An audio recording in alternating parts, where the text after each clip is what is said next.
नमस्कार. मी अक्षय जोग. सावरकर दर्शन प्रतिष्ठान आयोजित स्वातंत्र्यवीर सावरकर आक्षेपाणी वाचतो या व्याख्यानमालेमध्ये मी आपणा सर्वांचं स्वागत करतो. आजचा भाग आहे चौथा भाग आणि आपला आजचा विषय आहे सावरकरांचे सैनिकीकरणाचे धोरण. सावरकरांवरती असा एक गंभीर आरोप केला जातो की सावरकरांनी सुभाषचंद्र बोस आणि त्यांची आझाद हिंद सेना यांना विरोध करण्यासाठी आणि ब्रिटिशांना सहाय्य करण्यासाठी सैनिकीकरणाचा पुरस्कार केला. आता आपण याचा वास्तव जाणून घेऊया. सावरकरांच्या चरित्राचा आपण समजा अभ्यास केला तर आपल्याला दिसून येतं की सावरकरांनी जेव्हा क्रांतिकार्यामध्ये उडी घेतली, क्रांतिकार्याची शपथ घेतली, तेव्हापासूनच सावरकरांनी कायम हिंदी सैनिकांमध्ये असंतोष निर्माण करण्याची भूमिका घेतलेली होती. याचं कारण असं होतं, सावरकरांना हे माहिती होतं की ब्रिटिशांनी म्हणजे मुठभर ब्रिटिशांनी या प्रचंड लोकसंख्येच्या आणि क्षेत्रफळ असलेल्या भारतावरती जे राज्य केलेलं आहे ते राज्य कुणाच्या बळावर केलेलं आहे तर ते म्हणजे भारतीय आणि हिंदी सैनिकच. त्यामुळे प्रत्यक्ष हिंदी सैनिकांमध्येच आपण असंतोष निर्माण केला तर आपल्याला स्वातंत्र्य मिळवणं सहज साध्य सोपं होईल. आणि म्हणूनच सावरकरांनी त्यांच्या जोसेफ मॅजिनीची प्रस्तावना असो किंवा 1857चं स्वातंत्र्य समर हे पुस्तक असो किंवा लंडनची बातमीपत्रे हे त्यांचं पत्रकांचं पुस्तक असो, या सगळ्यामध्ये सावरकरांनी हिंदी सैनिकांमध्ये असंतोष निर्माण करण्याची आणि सैनिकीकरणाच्या पुरस्काराची भूमिका घेतलेली आहे. उदाहरणार्थ आपण पाहूया की 1906च्या एका लंडनहून पाठवलेल्या पत्रात सावरकर म्हणतात की भारतीय तरुणांनी संचलन, अश्वारोहण आणि बंदुकीची नेमबाजी ह्याचे प्रशिक्षण घ्यायला पाहिजे. दुसऱ्या एका पत्रात 1906च्याच पत्रात सावरकर असं म्हणतात की कुठल्याही देशाचं स्वातंत्र्य, देशाचं अस्तित्व हे त्याच्या स्वातंत्र्यावरती अवलंबून असतं आणि राजकीय स्वातंत्र्य हे तरुणांच्या बुद्धीवरती आणि सैनिकी शिक्षणावरती अवलंबून असतं. सावरकरांना हे माहिती होतं की सावरकरांच्या चिंतनातनं, त्या चिकित्सक, मीमांसक आणि बुद्धीतून आणि त्यांच्या इतिहासाच्या अभ्यासातून आणि त्यांना जी एक जगाच्या परिस्थितीचं एक चांगलं त्यांना आकलन होतं, ज्ञान होतं, त्यातून सावरकरांना हे माहिती होतं की लवकरच दुसरं महायुद्ध होणार आहे. म्हणून सावरकरांनी फेब्रुवारी 1928मध्ये स्थानबद्धतेमध्ये असतानाही सावरकरांनी एक प्रदीर्घ लेख लिहिला होता. त्या लेखाचं शीर्षक होतं की दुसऱ्या आगामी महायुद्धाची संधी देऊ नका. त्यातही सावरकरांनी हीच भूमिका छुप्या रीतीने का होईना, कारण त्यांच्यावरती बंधनं होती म्हणून त्यांनी ही भूमिका मांडली होती. आणि 1937 साली संपूर्ण मुक्त झाल्यावर सावरकरांनी पहिली जी कुठली घोषणा केली होती ती म्हणजे शस्त्र निर्बंध मागे घ्या आणि रायफलींचे वर्ग काढा. आणि म्हणूनच जेव्हा दुसरं महायुद्ध सुरू झालं तेव्हा सावरकरांनी उघडपणे सैनिकीकरणाचा पुरस्कार केला. 1940च्या हिंदू महासभेच्या अध्यक्षीय भाषणामध्ये सावरकरांनी स्पष्टपणे सांगितलं की ब्रिटिश आज जे शस्त्र निर्बंध शिथिल करून सैन्य भरतीचं आव्हान करत आहे ते आपल्यावरती उपकार म्हणून नव्हे, त्यांना आज बळाची आणि सैन्य बळाची आवश्यकता आहे म्हणून ते आव्हान करत आहेत. तर आपला फायदा काय आहे तर आज कधी नव्हे ते शत्रू आपल्याला स्वतःहून सांगतोय की तुम्ही आमच्या सैन्यामध्ये भरती व्हा, आम्ही तुम्हाला शस्त्र कशी चालवायची याचं फुकट प्रशिक्षण देतो, त्याच्याकरता फुकट दारुगोळा पुरवतो, वरती तुम्हाला पगारही देतोय. ह्यातून आपला फायदा काय होणार आहे तर आपल्याला प्रत्यक्ष रणांगणावरती युद्धाचा अनुभव घेतलेले सैनिक मिळणार आहेत. आपल्या तरुणांमध्ये सैनिकी वृत्ती आणि शास्त्रदेश निर्माण होणार आहे, ज्याचा उपयोग आपल्याला स्वातंत्र्य मिळवण्यासाठी आणि नंतर मिळालेलं स्वातंत्र्य टिकवण्यासाठी होणार आहे. टिकवण्यासाठी या उद्देशाने की जेव्हा स्वातंत्र्य मिळेल तेव्हा आपल्याला कोणी परकीय देशाने आक्रमण केलं किंवा अंतर्गत काही कुठे बंडाळी माजली, अराजकता माजली तर ते थोपवण्यासाठी आपल्याकडे सशस्त्र सैन्य दल आणि पोलीस दल असावं या उद्देशाने. म्हणून सावरकरांनी सैनिकांचा पुरस्कार केला आणि स्पष्टपणे सांगितलं की आयत्या वेळी बंदुकीची नळी कुठे फिरवायची हे तुमच्या हातामध्ये आहे. बरं, ह्याचं प्रत्यक्ष उदाहरण म्हणजे त्याचं प्रत्यक्ष घटना कुठे घडली होती का तर घडली होती. सिंगापूरला ब्रिटिशांचा एक तळ होता, त्या तळावरती जपानी सेनेने आक्रमण केलं. जपानी सेनेमध्ये होसांच्या आझाद हिंद सेनेमधले काही सैनिक होते आणि ब्रिटिशांच्या अधिपत्याखाली लढणारे काही भारतीय सैनिक होते. जपानच्या अंडरमधले जे आझादी सेनेचे सैनिक जे होते त्या सैनिकांनी समोरच्या शत्रूच्या इकडच्या ब्रिटिश सेनेतील भारतीय सैनिकांना काहीतरी जाऊन सांगितलं आणि त्यानंतर प्रचंड जयघोष झाला, फायरिंग थांबलं आणि ब्रिटिशांच्या अधिपत्याखालील सगळे हिंदी सैनिक जपानला येऊन मिळाले आणि ह्यातून आझाद हिंद सेनेला 50,000ची नवी तुकडी तयार करता आली त्या सगळ्या युद्धबंद्यांमधून. म्हणजे आणि ह्या घटनेचा उल्लेख कोण करतंय, तर हा उल्लेख करतोय एक जपानी लेखक, त्याचं नाव आहे ओहोसवा आणि त्या पुस्तकाचं नाव आहे the two great Indians in Japan. हा ओहोसवा या घटनेचा उल्लेख करून नंतर नाव घेऊन स्पष्टपणे सांगतोय की नाव Savarkar's militarization policy in World War II begin to shape. म्हणजे त्या जपानी लेखकाला कळालंय की सावरकरांचं सैनिकीकरणाचं धोरण काय होतं आणि त्याचे परिणाम काय होणार आहेत.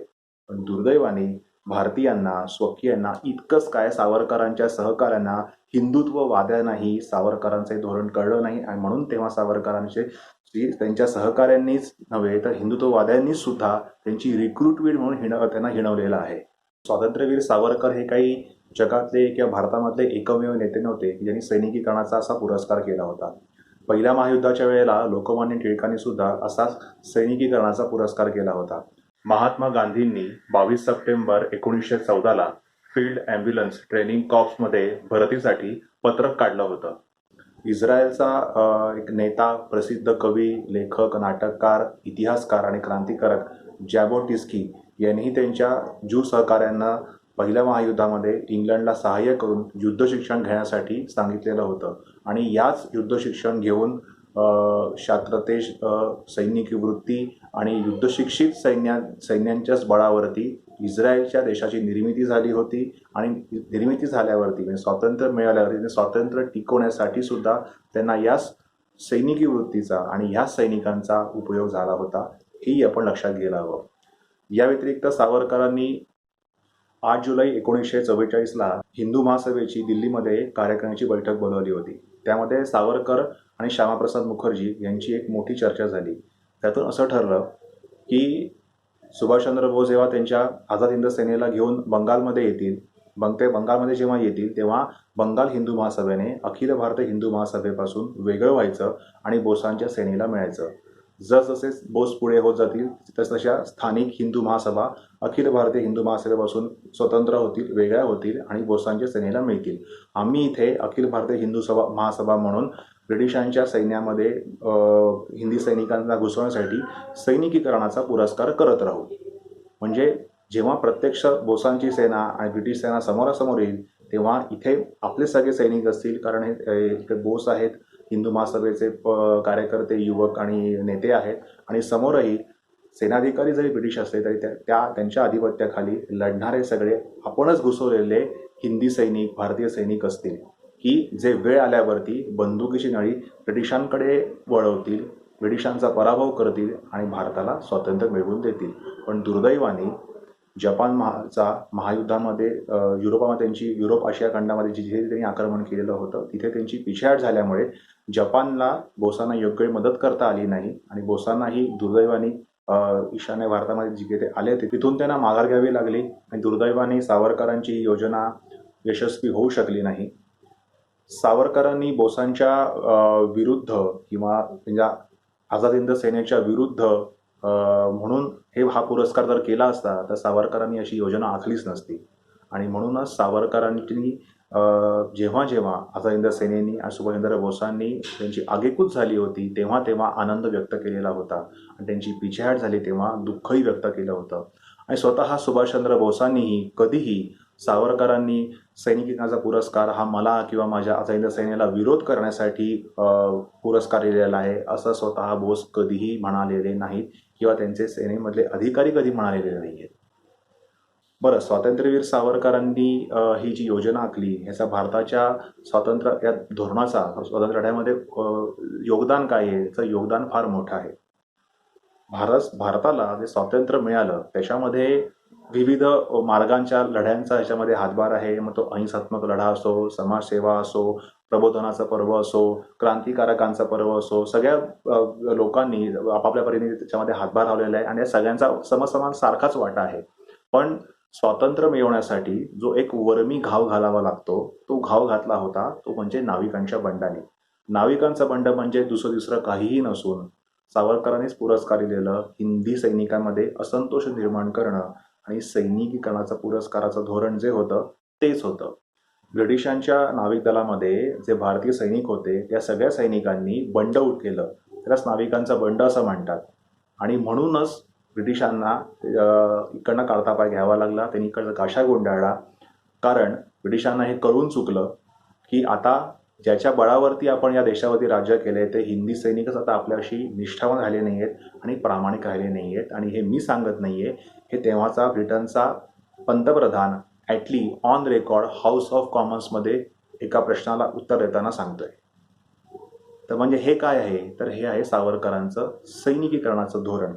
अर्थात या नाविकांच्या बंडामध्ये सावरकरांचा थेट किंवा प्रत्यक्षपणे काहीही हातभार नव्हता. पण सावरकरांनी त्याचा पुरस्कार आयुष्यभर केलेला होता, तो पुरस्काराचीच परिणती म्हणजे हे नाविकांचं बंड झालं होतं. त्या बंडाच्यासाठी त्या सैन्याने जरी सावरकरांचं नाव घेतलं नसतं तरी सावरकरांचं धोरणच ते होतं, ते त्यांनी अंमलात आणलं, म्हणजे जसं त्यांनी एक्झिक्यूट केलं. त्यामुळे आणि त्यानंतरच त्याचा वर्मी घाव बसून भारताला स्वातंत्र्य मिळालं.